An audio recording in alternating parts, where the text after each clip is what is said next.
dahilan.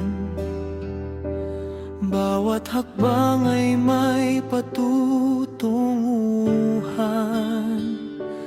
Kung ngayon ay tila walang kasagutan, maniwala ka, may tamang panahon. Darating din ang araw na iyong hinihintay. Lahat ng luhay mapapalitan ng tagumpay.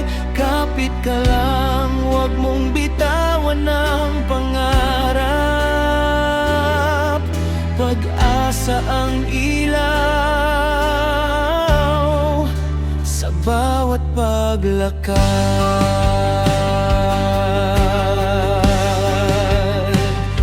Hindi sukatan ang bilis ng pag-abot. Mas mahalaga ang tibay ng loob.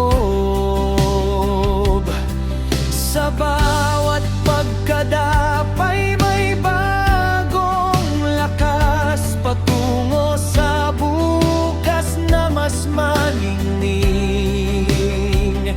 Kapag napagod